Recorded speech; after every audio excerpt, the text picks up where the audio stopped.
할렐루야! 오늘도 예배로 나온 여러분들을 주님의 이름으로 환영하고 축복합니다. 우리들은 기억을 가지고 있는 사람입니다. 그런데 그 기억 가운데에서는 인생에 잊혀지지 아니하는 가장 아름다운 기억이 있고요. 또 기억을 더듬어 생각해 보라 할 것 같으면 인생 가운데 가장 용기 있었던 기억이 있을 수 있을 것이고요. 또 살아오면서 가장 위대했던 기억이 있을 수가 있습니다. 여러분들은 이 세 가지 기억을 지금 인생의 시간 가운데 하나하나씩 떠올릴 것들이 있습니까? 먼저 가장 아름다운 기억은 무엇일까요? 먼저 이 기억에 대해서 우리가 이야기할 때에 자기가 아는 것을 말하는 것이 있습니다. 자기 마음에 있는 생각, 그리고 사실, 있는 그대로를 말하는 것을 고백이다라고 말하고 것입니다. 그렇다면 가장 아름다운 기억, 가장 아름다운 고백, 마음을 설레게 하고 마음을 두근두근 뛰게 하고 환희와 기쁨과 즐거움이 넘쳤던 그런 고백, 인생 가운데 그 고백의 기억을 딱 떠올리라면 어떤 고백입니까? 사랑의 고백일 것입니다. 남녀가 처음 만나서 두근거리는 마음을 감추고 조금씩 조금씩 드러내다 기어이 그 숨겨둔 그 폭발할 듯 터질 것 같은 그 사랑을 고백할 그 순간, 그 순간이 아마 가장 아름다운 고백일 것입니다. 그 고백으로 말미암아 결혼을 하고 자녀가 있는 것입니다. 이렇게 남녀의 아름다운 사랑을 이야기한 성경이 어디일까요? 아가서 8장 6절에 이 남녀의 아름다운 사랑, 그 구속을 이렇게 솔로몬이 이야기하고 있습니다. 한번 읽어보실까요? 너는 나를 도장같이 마음에 품고 도장같이 팔에 두라. 사랑은 죽음같이 강하고 질투는 수월같이 잔인하며 불길같이 일어나나니 그 기세가 여호와의 불과 같으니라. 사랑이 얼마나 힘있고 강하고 또 그 기세가 불과 같은가를 이야기를 하는데요. 솔로몬은 술람미 여인에게 말합니다. 이 사랑을, 나의 사랑을 네 마음의 도장과 같이 꼭 찍어 놓아라. 그리고 또 네 팔에 곧 몸에도 우리의 사랑, 나의 사랑을 지워지지 않는 도장으로 꼭 찍어 놓아라 라고 합니다. 도장은 이때 시대에 무엇을 뜻합니까? 나의 소유다 라고 하는 직인입니다.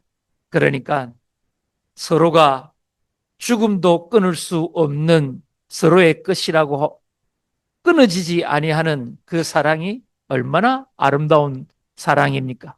이 고백이 사람이 살아가면서 가장 아름다운 고백일 것입니다. 그렇다면 또 하나의 고백, 가장 용기 있는 고백은 무엇일까요? 인생의 시간을 한번 더듬어 보시면서 가장 용기 있었던 기억, 고백, 그것은 무엇일까요? 자기 허물, 자기 죄에 대한 고백입니다. 자기 죄를 고백하고 시인하고 있는 그대로의 용서를 구할 때 이 용기가, 이 고백이 왜 용기 있는 고백입니까? 자기의 죄를 고백함으로 말미암아 자기뿐만 아니라 피해를 입었던 사람도 평안을 얻게 되는 것입니다. 피해를 입은 사람의 마음이 어떻겠습니까? 그 불안과 분노와 화가 절정에 이르러서 그 사람은 견디지 못하는 고통 가운데 살아갑니다. 그런데 그 가해자가 와서 자기의 죄를 다 시인하고 고백하고 용서를 구한다면은 이 피해자는 마음에 어느 정도 위로와 평안을 얻을 것입니다. 또 더불어 죄를 고백하는 자도 죄 지은 자가 마음이 뭐가 편안하겠습니까? 어떻게 두 발을 뻗고 잠을 자겠습니까?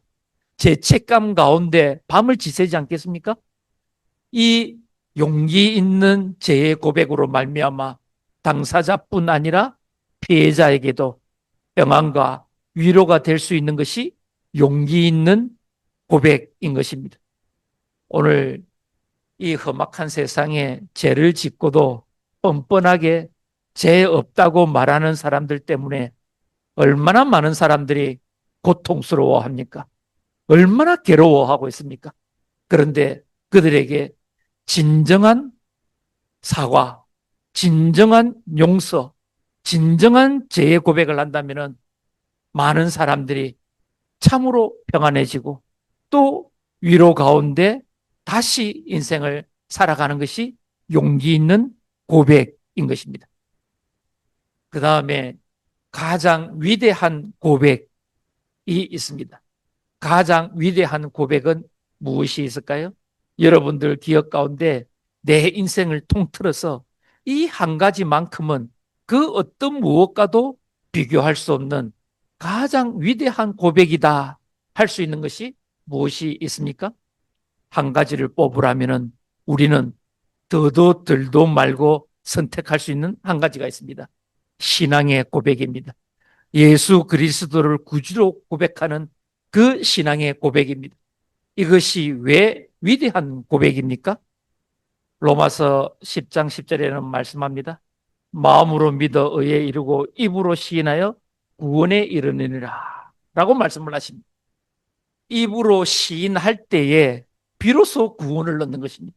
그러니까 이 신앙의 위대한 고백이야말로 사람을 생명을 살리는 영생을 주는 고백이기 때문에 이 고백이 위대한 것입니다.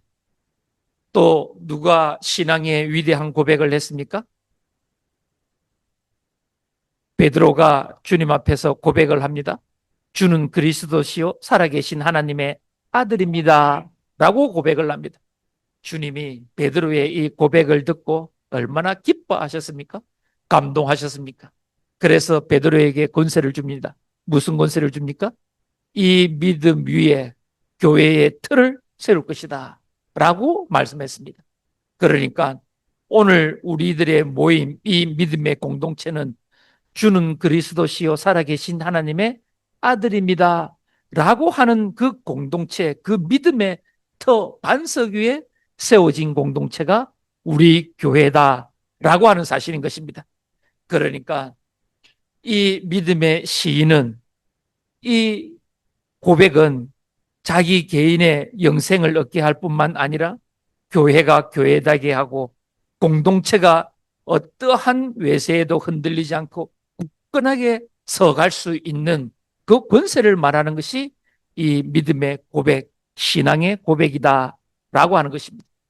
이 고백들을 우리는 위대한 고백, 아름다운 고백, 용기 있는 고백이다라고 할 것입니다. 오늘 우리가 읽었던 본문 3장 16절은 이제 3장의 본문 가운데 핵심의 구절입니다. 이 하나의 핵심 구절이 3장 전체를 대변하고 설명하고 해석하고 있는 것입니다. 이제 바울이 디모데에게 에베소 교회를 통해 말하기를 이 3장 16절에서 처음에 이렇게 이야기를 합니다. 처음에 크도다 경건의 비밀이여 그렇지 않다 하느니 없도다 라고 이야기를 하고 있습니다. 이 전체가 신앙 고백의 이제 이야기가 이어지고 있는데요. 보십시오. 모든 사람이 거부할 수 없는 그리스도의 그 큰 경건의 비밀, 그리스도 안에 있는 비밀, 그것은 무엇인가? 그러니까 그리스도 안에 숨겨져 있던 그 비밀이 그리스도께서 우리에게 오심으로 말미암아 우리가 그 비밀을 알게 되어지고 깨닫게 되어진 그리스도의 그 비밀이 무엇인가? 라고 지금 바울이 말씀을 하고 있는 것입니다. 그 비밀이 이제 6가지로 16절 안에 쭉 이야기를 하고 있는데요. 이 6가지 전부는 위대한 신앙 고백입니다. 우리가 베드로의 그 마태복음 16장 16절 베드로의 위대한 신앙 고백, 주는 그리스도시요 살아계신 하나님의 아들입니다 라고 하는 그 신앙 고백은 익숙하지만은 바울이 에베소 교회를 통해 자기의 신앙, 그리스도의 비밀에 대한 이 고백은 이제 익숙하지 않은데 오늘 본문을 통해서 한번 우리가 다져보고 알아보고 깨닫기를 원합니다. 첫 번째가 이렇게 고백을 합니다. 그는 육신으로 나타난 바 되시고 라고 말씀을 하십니다. 육신으로 오셨다는 것은 신이신 하나님이신 예수 그리스도께서 이 땅 가운데 온전한 사람의 몸을 가지고 오셨다라고 하는 것입니다. 신의 현현, 곧 우리가 익숙한 단어 성육신 사건을 말씀하고 있는 것입니다. 그러니까 하늘로부터 오신 예수 그리스도인 것입니다. 사람의 몸으로 왔지만은 실질적으로는 하나님 예수 그리스도는 하늘로부터 오신 분이신 것을 육신으로 나타난 바 되시고 라고 하는 것입니다. 왜 육신? 사람과 똑같은 사랑과 정확하게 일치하는 몸을 가지고 마음을 가지고 이 땅 가운데 오셨을까요? 사랑과 똑같이 오심으로 말미암아 주님은 오늘도 우리의 마음의 생각과 괴로움과 고통과 아픔과 두려움과 불안이 무엇인가 다 알고 있다는 것입니다. 무엇을 가지고자 하는지, 무엇이 있어야 하는지 인간의 몸으로 오셨기 때문에 주님은 하나 놓치지 아니하고 우리의 모든 것들을 아시는 분이시다라고 하는 것입니다. 그렇다면 모든 것을 아시는 분이 우리들에게 모든 것을 도와주실 수 있는 분이다라고 하는 것입니다. 그래서 우리가 똑같은 몸을 입고 오신 그리스도께서 우리와 똑같은 고난과 고초를 당하심으로 말미암아 우리를 충분히 위로하실 수 있고 도우실 수 있는 분이 예수 그리스도다라고 하시는 것입니다. 이렇게 육신으로 오신 예수 그리스도를 믿음으로 우리는 어디 안에 있는 자일까요? 요한 1서 4장 2절은 우리들에게 이렇게 말씀하고 있습니다. 함께 읽어보실까요? 요한 1서 4장 2절입니다. 이로써 너희가 하나님의 영을 알지니 곧 예수 그리스도께서 육체로 오신 것을 시인하는 영마다 하나님께 속한 것이요. 아멘. 예수 그리스도가 육신으로 이 땅에 오셨다는 것을 시인하는 사람은 곧 그 사람은 하나님께 속한 사람이다 라고 분명하게 우리들에게 가르쳐주고 있는 것입니다. 우리는 오늘 누구에게 속한 자입니까? 하나님께 속한 자인 줄 믿습니다. 그러므로 말미암아 하나님이신 예수 그리스도가 우리를 능히 도와주실 줄 믿습니다. 그 다음 두 번째 고백이 무엇입니까? 두 번째 고백은 이렇게 말씀하십니다. 영으로 어렵다 하심을 받으시고 라고 말씀을 하십니다. 영으로 어렵다 하심을 받으신 것은 예수 그리스도의 완전한 신이 되심을 말씀하고 있는 것입니다. 완전한 하나님이신 것을 말씀하십니다. 이 땅 가운데 어려운 자가 누가 있습니까? 이 땅 가운데 어려운 자는 단 한 명도 없습니다. 아무도 없습니다. 그러나 육신 가운데 오신 예수 그리스도만이 유일하게 의로우신 분입니다. 왜 그렇습니까? 그가 곧 하나님이시기 때문에 그 홀로 계신 그 하나님 한 분만 의로우신 것입니다. 그렇다면 이 의로우신 예수 그리스도를 믿음으로 말미암아 우리들에게는 무엇이 증가되어집니까? 우리가 어렵다 여김을 받게 되는 것입니다. 그것이 로마서 3장 24절에 우리들에게 분명하게 가르쳐주고 있는 것입니다. 한번 읽어보겠습니다. 그리스도 예수 안에 있는 속량으로 말미암아 하나님의 은혜로 값없이 어렵다 하심을 얻은 자 되었느니라. 아멘. 어렵다고 칭하지 못한 자, 어려움을 칭함받지 못한 자는 어떻게 됩니까? 하나님의 나라에 갈 수가 없습니다. 천국에 들어갈 수가 없습니다. 얼마나 놀라운 사건입니까? 얼마나 놀라운 고백입니까? 예수 그리스도를 믿음으로 말미암아 우리가 어렵다 칭해진 그것 하나로서 우리는 어디에 갈 수 있다고요? 아버지의 나라 천국에 들어갈 수 있다 하는 것입니다. 그렇다면 이것이 오늘 살아가는 우리들에게 어떤 소망을 줍니까? 오늘 견뎌낼 힘을 주는 것입니다. 오늘 이겨낼 힘을 주는 것입니다. 왜 그렇습니까? 오늘 이 인생의 고통이 내일의 내아의 전부의 고통이 아니기 때문인 것입니다. 이 고통은 오늘의 끝이고 내일의 고통은 내일이 끝인 것입니다. 이 고통이 우리들을 영원히 사로잡고 있지 않다고 하는 것입니다. 이것이 우리가 그리스도 안에 누리는 하나님께서 주신 은혜다라고 하는 것입니다. 우리들의 소망은 천국에 있습니다. 오늘 우리들이 겪고 있는 그 숱한 고통은 반드시 끝이 있습니다. 반드시 마무리될 때가 있다라고 하는 것입니다. 이 소망으로 오늘을 견디고 내일도 견디고 하나님께서 그 고통을 마무리 지어 주시는 그때를 꿈꾸며 살아가는 우리가 되기를 주님의 이름으로 축복합니다. 그 다음 세 번째입니다. 세 번째 뭐라고 하십니까? 천사들에게 보이시고 라고 말씀하셨습니다. 예수님께서 이 땅 가운데 오셔서 사람들에게 보여주신 것이 무엇입니까? 모든 사람들에게 보여주시고 알려주신 것이 그가 이 땅 가운데 육신으로 오신 사건입니다. 하늘로부터 육신으로 오신 사건과 그리고 모든 사람들의 죄를 대신해서 십자가에 죽으신 사건입니다. 그리고 사흘 만에 부활하신 사건입니다. 이것을 모든 땅에 있는 사람들에게 보여주셨습니다. 그렇다면 이 하나님의 아들 예수 그리스도가 죽음에서 부활하신 이 사건은 모든 땅의 통치자, 권세자가 되는 주인이 되는 증거되는 것입니다. 그런데 이것들을 사람들에게만 보여주신 것이 아니라 누구에게도 보여주셨다고요? 천사들에게도 보여주셨고 라고 말씀을 하고 있는 것입니다. 이것이 무슨 뜻입니까?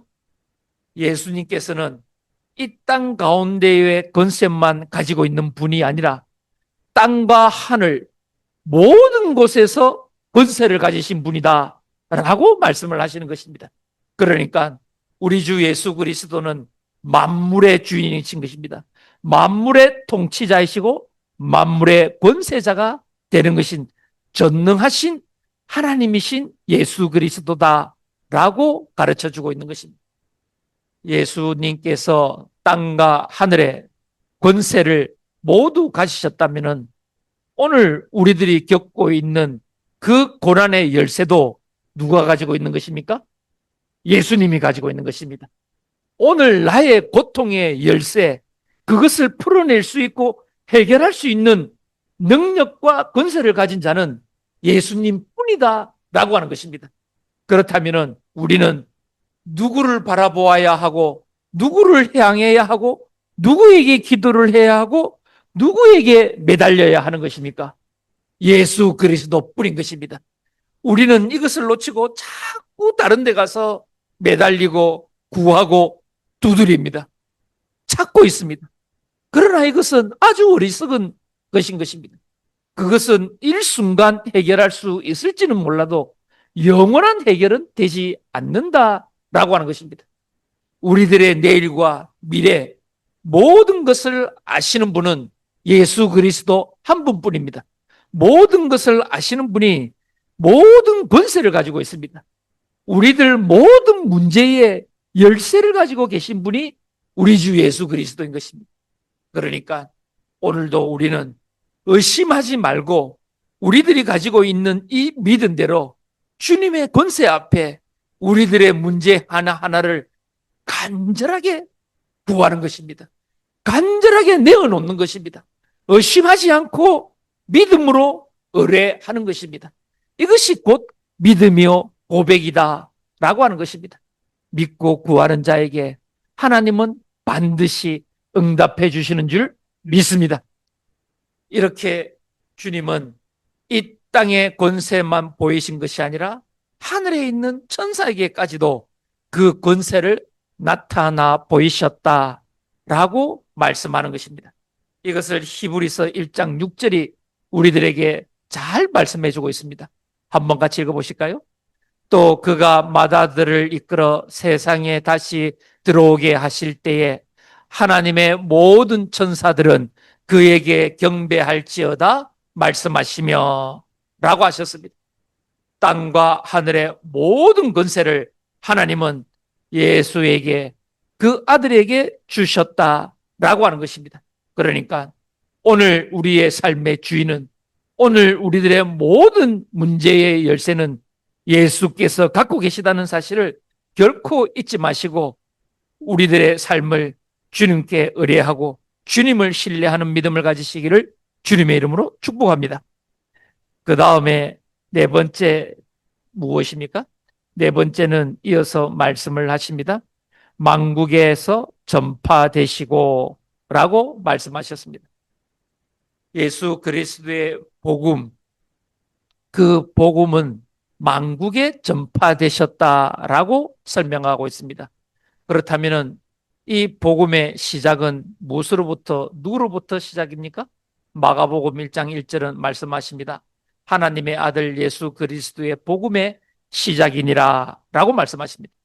그러니까 곧 이 복음은, 만국에게 전파되어져야 할 이 복음은 예수 그리스도께서 이 땅 가운데 오시지 않았다면 우리들에게는 여전히 복음이 없는 것이 되는 것입니다. 곧 예수 그리스도께서 이 땅에 오심으로 말미암아 우리들에게 복음이 시작되어지고 전파되어지는 것입니다. 그런데 이 복음이 누구에게 전파되어져야 하는 것입니까? 특정한 나라, 특정한 지역, 특정한 민족, 특정한 인종, 특정한 사람들에게만 주어지는 구원의 복음입니까? 결코 그렇지 않습니다. 만민에게 주어지는 것이 복음이다 라고 하는 것입니다. 어떤 누구에게도 차별이 없이 주어지는 것이 복음이다 라고 하는 것입니다. 그렇다면 여기에서 가만히 생각해 볼 필요가 있습니다.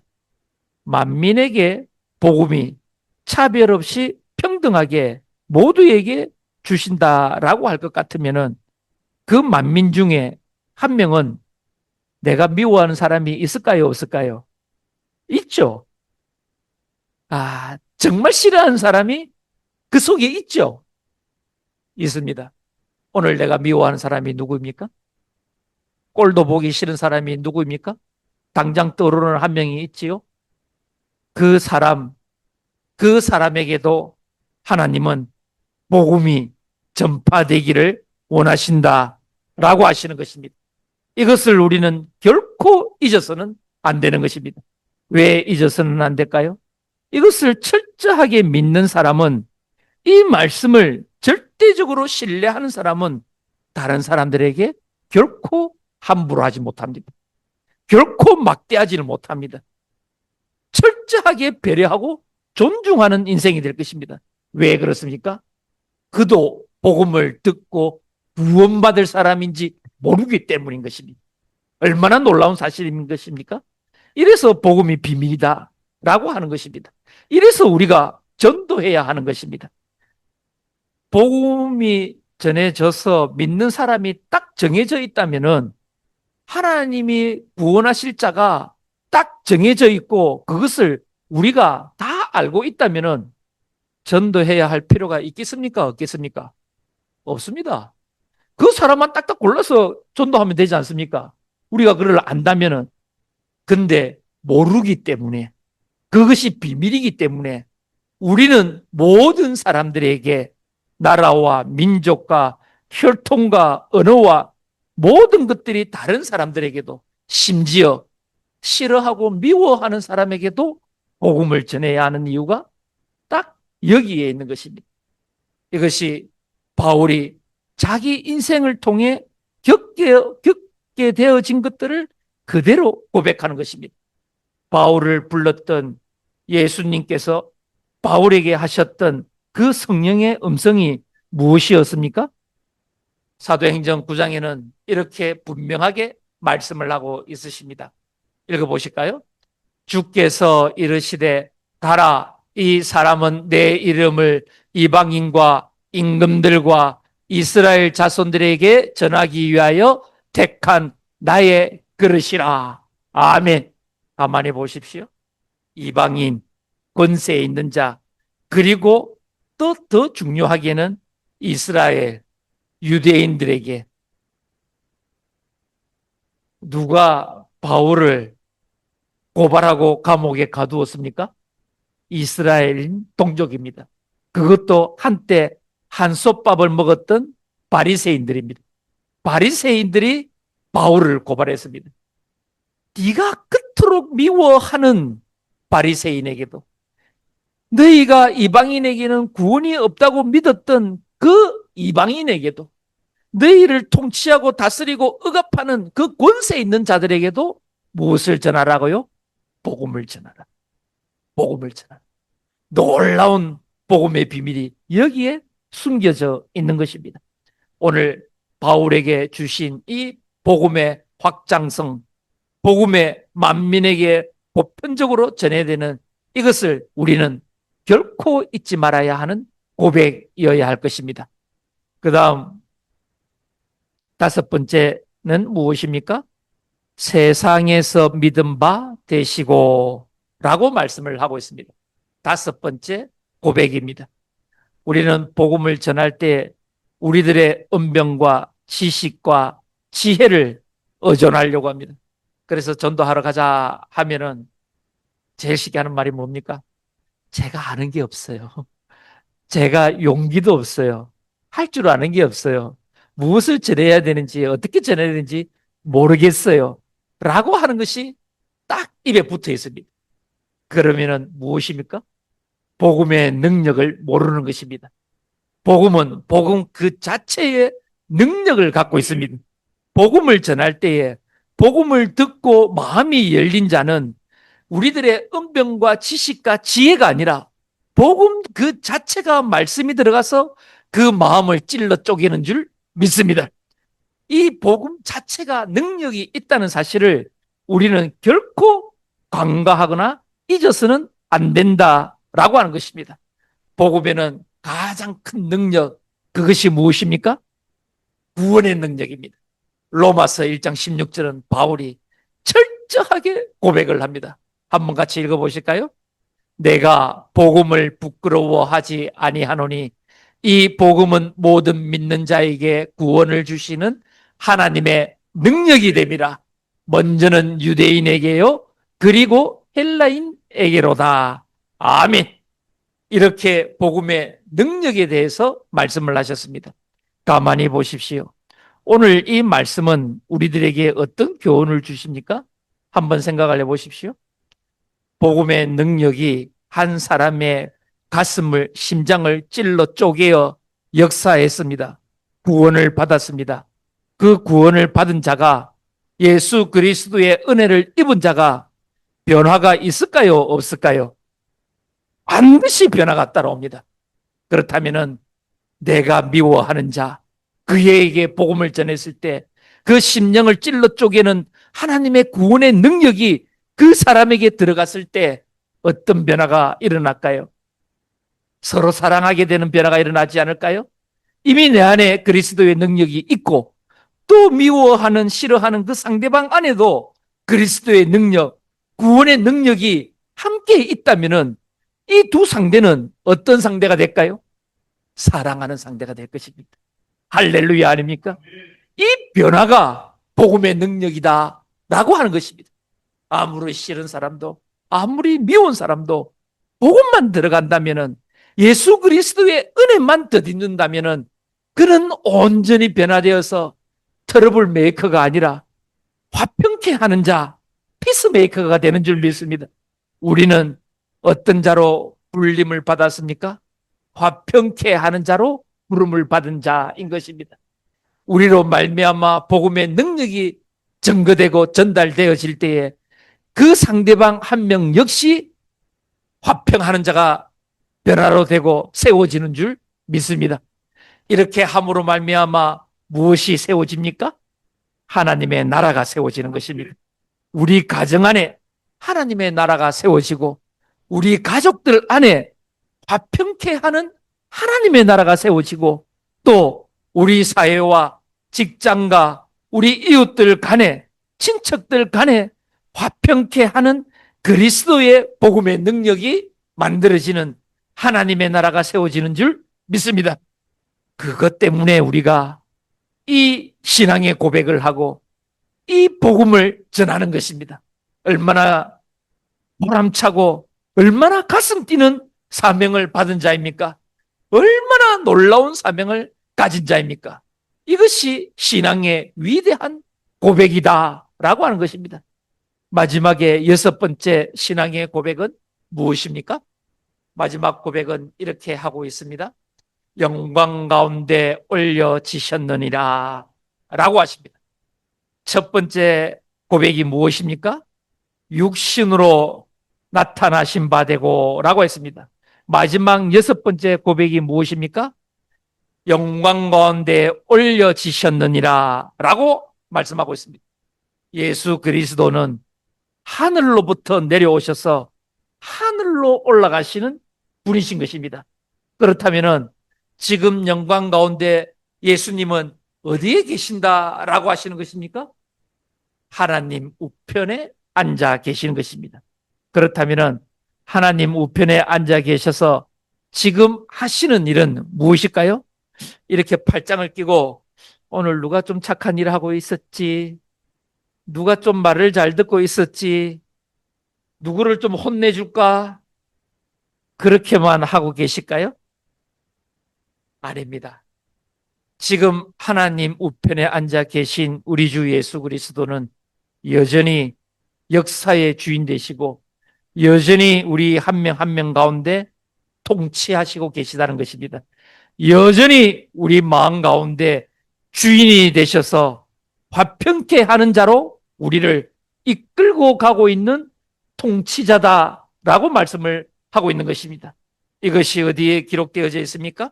예수님의 권세, 그 통치하심, 하나님의 정권을 위임받아서 여전히 만물을 통치하고 계시는 그 하나님의 말씀이 에베소서 1장 21절부터 22절에 정확하게 우리들에게 가르쳐주고 있습니다. 함께 읽어보실까요? 모든 통치와 권세와 능력과 주권과 이 세상뿐 아니라 오는 세상에 일컫는 모든 이름 위에 뛰어나게 하시고 또 만물을 그의 발 아래 복종하게 하시고 그를 만물 위의 교회의 머리로 삼으셨느니라. 아멘. 보십시오. 지금 우리가 살아있는 이 순간 우리를 다스리는 이가 누구라고 합니까? 예수 그리스도다 라고 말씀을 하시는 것입니다. 오고 오는 세상 다시 오실 그가 오셔서 하실 일도 무엇이라고 합니까? 만물을 통치하게 하시는 것입니다. 모든 것들이 모든 만물이 주의 발 아래 엎드려 그의 통치함을 받는다라고 하는 것입니다. 그러니까 예수님께서는 하나님 우편에 앉아 계시면서 지금도 오늘도 이 순간도 우리를 안전하고 화평케 하고 기쁨과 모든 위험에서 보호하시고 안정케 하시도록 통치하고 있을 뿐만 아니라 앞으로 오는 세상 가운데에서도 모든 것들로부터 지키고 보호하는 그 통치함 아래 우리가 있다라고 하는 사실을 고백하는 것입니다. 그러니까 가만히 보십시오. 우리를 통치하면서 지키고 계신 그 예수께서 우리에게 음습해 오고 있는 위험 아실까요? 모르실까요? 알고 계신다는 것입니다. 지금 우리를 짓누르고 있는 그 위기 같은 어려움 주님이 다 알고 계시다고 하는 것입니다. 이것을 주님께 맡기고 주님의 권세 통치에 맡기고 주님이 하실 일을 바라보는 것이 우리들의 믿음의 고백이다라고 하는 것입니다. 걱정하지 마십시오. 불안해하지도 마십시오.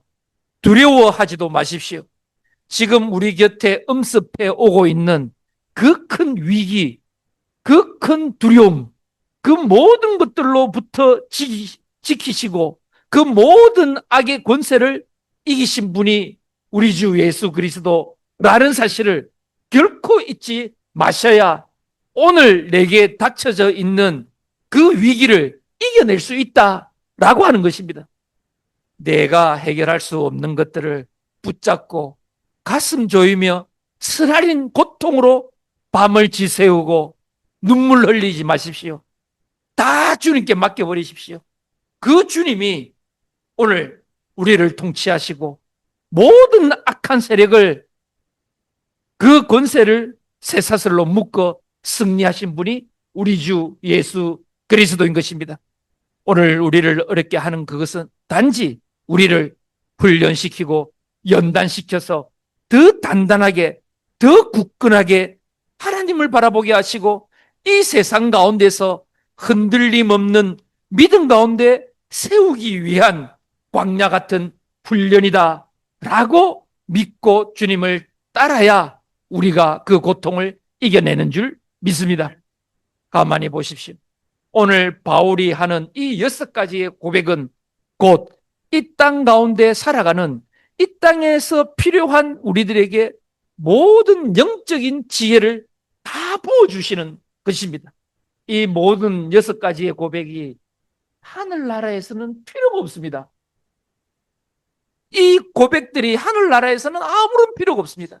하늘나라에는 무엇만 필요합니까? 하나님만 찬양하는 것만 있습니다. 어떤 고난도 고통도 없습니다. 오늘 이 땅 가운데 살아가는 우리들에게는 여전히 역경이 있고 광야가 있고 고통이 있기 때문에 그것을 이기기 위해서, 승리하기 위해서는 우리들의 믿음의 고백, 위대한 신앙의 고백이 있어야 우리들이 이 땅 가운데 발을 디디고 살아가는 순간순간마다 믿음으로 승리하고 믿음으로 이길 수 있는 그것들을 오늘 주님이 우리들에게 가르쳐 주시는 것입니다. 오늘 이 바울이 디모데에게, 곧 에베소 교회에게 이 믿음의 고백, 신앙의 고백을 디모데야 잘 가르쳐서 전파하고 이 고백 가운데 한 성도가, 또 직분자가 세워질 수 있도록 잘 훈련시켜라.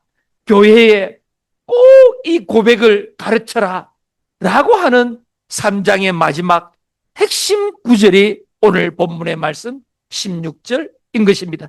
이것은 곧 오늘을 살아가는 우리들에게 주시는 신앙의 고백이 될 것입니다.